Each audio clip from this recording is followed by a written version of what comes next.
नमस्कार। सोचिए क्या हो जब दुनिया की सबसे कीमती चीज यानी पानी लालच का एक हथियार बन जाए। आज हम एक ऐसी ही कहानी को समझेंगे जो हमें त्याग, इंसाफ और सच्ची दौलत का मतलब सिखाती है। तो चलिए रहीम और जिन्नजादी की इस दुनिया में उतरते हैं। इस कहानी की नींव रखी है एक पिता के आखिरी शब्दों ने। ये कोई जमीन जायदाद की वसीयत नहीं है, ये उसूलों की वसीयत है। और ये सिर्फ सलाह नहीं बल्कि एक ऐसा पवित्र वादा है जो आगे चलकर रहीम के हर कदम का, उसके वजूद का इम्तिहान लेने वाला है। तो कहानी का पहला हिस्सा है धूल में किया एक वादा।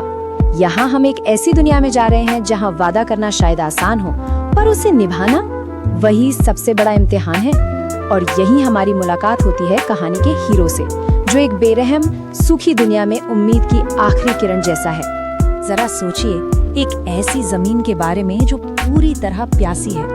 नदियाँ वो तो अब बस किस्से कहानियों में रह गई हैं। और देखिए, जब पानी सूखता है ना, तो वो सिर्फ जमीन को नहीं, वो इंसानियत को भी सुखा देता है। ये सिर्फ एक सूखा नहीं है, ये एक इम्तिहान है जहाँ पानी की हर बूंद के साथ लोगों के ईमान को भी परखा जा रहा है। और इसी सूखी धरती पर दो सोच, दो विचारधाराएं टकराती हैं। एक तरफ है रहीम, जो अपने पिता का वादा निभा रहा है, इलाके के आखिरी कुएं से सबको मुफ्त पानी पिलाकर जिंदगी बांट रहा है। और दूसरी तरफ है उसी का चाचा मीरवास, जो इस भयानक तबाही में भी सिर्फ अपना फायदा, अपना मुनाफा देख रहा है। एक के लिए पानी जिंदगी है तो दूसरे के लिए सोना। अब आते हैं कहानी के दूसरे हिस्से पर, विश्वासघात का कुआं। यहाँ हम देखेंगे कि लालच जब अपनी सारी हदें पार कर जाता है तो वो खून के रिश्तों को भी नहीं बख्शता। मीरवास का लालच अब एक गहरी और ठंडी साजिश में बदलने वाला है। मीरवास का प्लान देखें, कितना ठंडा और सोचा समझा था। ये कोई गुस्से में उठाया गया कदम नहीं था। पहले तो झूठी हमदर्दी का नाटक किया, फिर अंधेरे का फायदा उठाकर रहीम को कुएं में उतारा और फिर रस्सी काट दी। उसने कुएं को जिंदगी का सोता नहीं बल्कि अपने ही भतीजे के लिए एक कब्र बना दिया। कहानी का तीसरा हिस्सा, जिन्नजादी की गुहार। कहते हैं ना, जब अंधेरा सबसे घना होता है तभी कहीं से उम्मीद की एक किरण फूटती है। रहीम के लिए वो उम्मीद की किरण उसी कुएं की गहरी कीचड़ से निकलने वाली थी। जिंदा दफन मौत के मुंह में। तभी रहीम को कीचड़ में कुछ चमकता हुआ दिखता है। वो एक गुड़िया थी, लेकिन अजीब बात ये थी कि उस गुड़िया में उसे अपना ही दर्द, अपनी ही कैद नजर आ रही थी। उसे लोहे की 7 कीलों ने जकड़ा हुआ था, जैसे 7 ताले लगे हों। उस अंधेरे में 2 कैदी थे और बस उसी एक पल में सब कुछ बदल गया। अपनी जान की परवाह किए बिना रहीम ने उस गुड़िया को आजाद कर दिया और ऐसा करते ही उसने ऊपर की धूल, प्यास और धोखे की दुनिया को पीछे छोड़ दिया और जादू और उम्मीद की एक नई दुनिया में कदम रखा। तो ये गुड़िया आखिर थी कौन? ये कोई मामूली गुड़िया नहीं थी, ये थी जिम्मल, पानी के पूरे साम्राज्य की रानी, जिसे एक बहुत ही ताकतवर आग वाले जिन इफरीत ने श्राप देकर इस गुड़िया में कैद कर दिया था। रहीम ने अनजाने में ही एक ऐसी ताकत को आजाद कर दिया था जो पूरी दुनिया की प्यास बुझा सकती थी। लेकिन कहानी यहाँ खत्म नहीं होती। आजादी अभी भी अधूरी है। श्राप को जड़ से मिटाने के लिए रहीम को पाताल लोक में उतरना होगा, सीधे आग के दरिया में। जिम्मल उसे हिफाजत के लिए एक नीला मोती देती है, लेकिन एक शर्त है, ये मोती उसकी रूह को तो बचा लेगा पर उसके जिस्म को आग की तकलीफ से नहीं। मतलब असली बलिदान तो अभी बाकी था।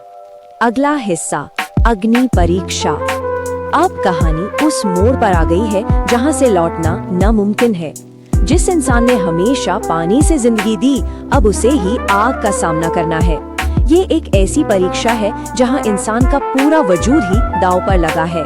तो सवाल ये उठता है, क्या उसका यकीन, उसकी आस्था इस भड़कती हुई आग से ज्यादा मजबूत निकलेगी? जैसे ही वो उस आग की दुनिया में कदम रखता है ना, असली इम्तिहान शुरू हो जाता है। ये जिस्म का नहीं, रूह का इम्तिहान था। और इफरीत वो सीधा जिस्म पर नहीं, आत्मा पर वार करता है। वो रहीम के सबसे बड़े जख्म को कुरेदता है, उसके अपने चाचा का धोखा। वो उसके मन में जहर घोलने की कोशिश करता है कि क्यों करनी है भलाई उन लोगों के लिए जिन्होंने तुम्हारे साथ इतना बुरा किया। और यहाँ रहीम जो जवाब देता है वो ही इस पूरी कहानी का दिल है। वो कहता है, नेकी सौदा नहीं होती, मतलब अच्छाई कोई हिसाब किताब नहीं है कि किसी ने हमारे लिए अच्छा किया तो ही हम उसके लिए अच्छा करेंगे। नेकी एक फैसला है, एक चुनाव, और यही वो ताकत थी जिसे आग भी नहीं जला सकती थी। और फिर आता है वो पल जब त्याग की हर हद पार हो जाती है। उस नारकीय ताले को तोड़ने के लिए रहीम उसे अपने नंगे हाथों से पकड़ लेता है और वो उस दर्द को तब तक सहता है जब तक उसका जिस्म उस आग में पिघलकर राख नहीं हो जाता। ये त्याग की इंतहा थी। और अब 5वां हिस्सा, पानी की वापसी। अच्छा, आग में जलकर राख हो जाने के बाद क्या बचता है? इस कहानी में जवाब है जिंदगी। रहीम के बलिदान ने एक ऐसे चमत्कार को जन्म दिया जिसकी किसी ने कल्पना भी नहीं की थी। जैसे ही वो ताला टूटता है, पाताल लोक में जैसे भूचाल आ जाता है। पानी का एक सैलाब फूट पड़ता है जो इफरीत की आग को हमेशा हमेशा के लिए बुझा देता है, और उसी पानी की लहरें रहीम की रूह को वापस सतह पर ले आती हैं। ऊपर गांव में जो बंद कुआं था, उसमें से एक जबरदस्त फव्वारा फूट पड़ता है और उस पानी के साथ बाहर आता है रहीम। लेकिन वो अब हाड़ मांस का इंसान नहीं है।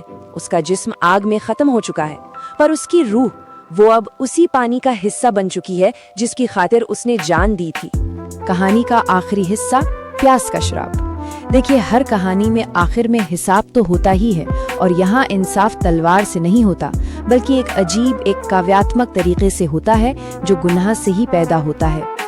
और इसी को कहते हैं काव्यात्मक न्याय। मीरवास और उसके बेटों ने पानी को क्या समझा था? सोना, दौलत। तो उन्हें सजा भी वैसी ही मिली। उनके चारों तरफ पानी का समंदर है, लेकिन वो एक बूंद भी नहीं पी सकते। वो हमेशा पानी से घिरे रहेंगे और हमेशा प्यासे मरेंगे, ठीक वैसे ही जैसे उन्होंने दूसरों को प्यासा रखा था। और रहीम का क्या हुआ? वो पूरी तरह से उस पानी में ही मिल गया, और उसका कुआं अब सिर्फ एक कुआं नहीं रहा, वो एक पवित्र जगह बन गया। एक ऐसी जगह जहां से निकलने वाले पानी की हर बूंद में रहीम के त्याग की कहानी है, जो आने वाली पीढ़ियों की प्यास बुझाती है। तो इस एक बहुत बड़ी और शक्तिशाली सीख के साथ ये कहानी खत्म होती है। ये हमें याद दिलाती है कि असली दौलत इस बात में नहीं कि हमारे पास क्या है, बल्कि इस बात में है कि हम दूसरों को क्या देते हैं। क्योंकि कहानी हमें यही सिखाती है कि जिसने लालच और क्रूर